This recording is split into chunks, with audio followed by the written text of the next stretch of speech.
Hey everyone, and welcome back. If you've ever thought about putting your money to work, you've definitely faced the ultimate decision: passive investing versus active trading. It's the classic tale of the tortoise versus the hair-slow and steady index funds against the adrenaline rush of daily stock picks. For the average American trying to save for retirement, buy a house, or just build some real wealth, choosing the right strategy is probably the most important financial decision you'll ever make. Today, we're not just going to talk theory.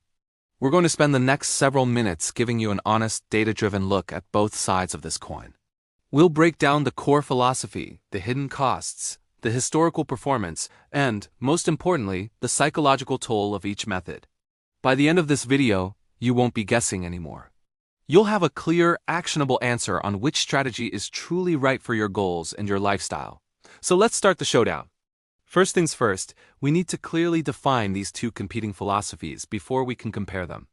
Let's start with passive investing. This is the strategy of buying and holding broad and low-cost investment vehicles, usually index funds or ETFs. Think of funds that track the entire market, like the S&P 500 or the total stock market. The goal here isn't to beat the market, but simply to match the market's return over many decades.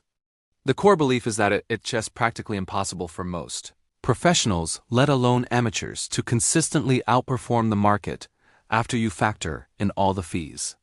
This method requires very little of your time and almost no emotional involvement. You basically set it and you forget it. Active trading, on the other hand, is the complete opposite. It involves frequent buying and selling of individual stocks, different sectors, or even cryptocurrencies with the specific goal of outperforming the market. This requires constant research, charting, analyzing financial statements, and reacting in a split second to news and market shifts. Active traders believe they have the skill, the insight, or some information edge that lets them pick winners and time the market better than the average person. As you can imagine, it is a time-intensive, high-stress endeavor. Now, for the part of the debate that really matters, the numbers. This is where the debate often ends for the pros. When you look at the raw data, the reality of active trading is, well, pretty grim. Let's talk about the performance problem. Over any meaningful time frame, whether it's 5, 10, or 15 years, the vast majority of actively managed mutual funds fail to beat their passive benchmark. According to data from S&P Dow Jones Indices, over a 15-year period, more than 92% of actively managed large-cap funds underperformed the S&P 500. Let that sink in. This is the simple fact. If the highly paid professionals on Wall Street can't do it, what chance does the average person really have? Passive investing practically guarantees you capture the returns of the entire market. Active trading, statistically, almost guarantees you'll settle for less. Then there's the fee barrier. Passive investing funds, like those that track the S&P 500, charge incredibly low expense ratios, often less than 0.05%. That's basically free. Active trading involves much higher costs. If you're trading individual stocks, you're racking up frequent commissions. Even if there's zero commission, there are often hidden costs like wider spreads between the buy and sell price. If you use an actively managed mutual fund, the fees can easily be 1% to 2% every single year. Over a 30-year period, those extra fees compound into hundreds of thousands of dollars literally lost from your retirement portfolio. Make no mistake, in the long run, fees are the single biggest drag on your performance. Beyond just the numbers, the biggest difference between these two strategies lies in the effort and the emotional stability that each one requires. Let's talk about the time commitment.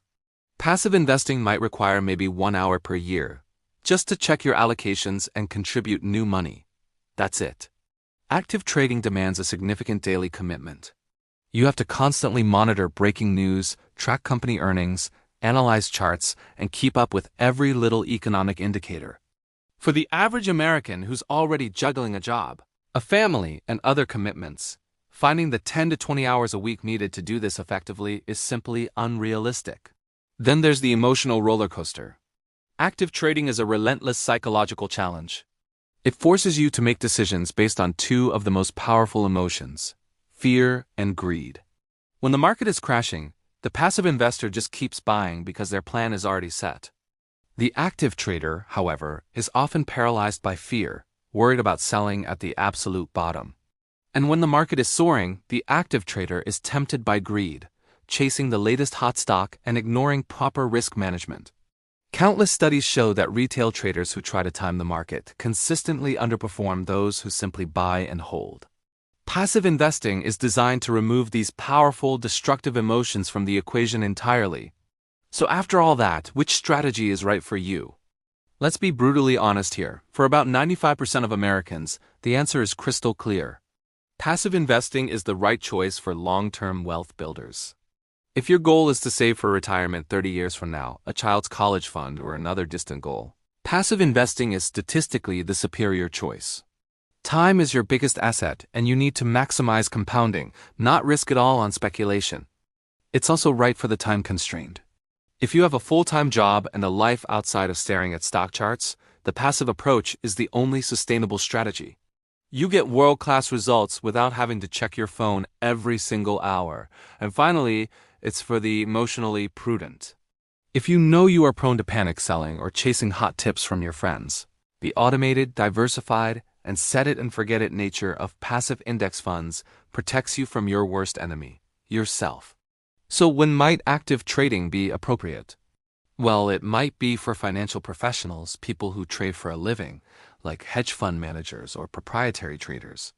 They have the time, the tools, and the expertise to at least attempt to beat the market.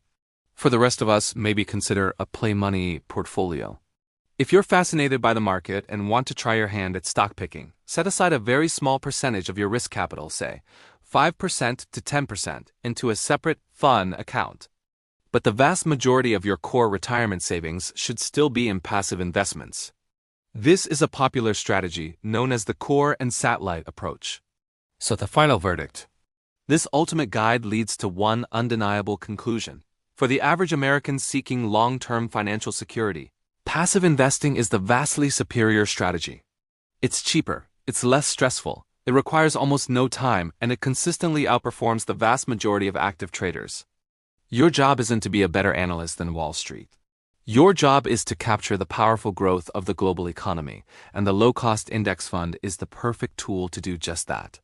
So your action item for today is simple. Log into your 401k or brokerage account. Find a low-cost S&P 500 index fund, like VIEW or FXAIX, and set up automated monthly contributions.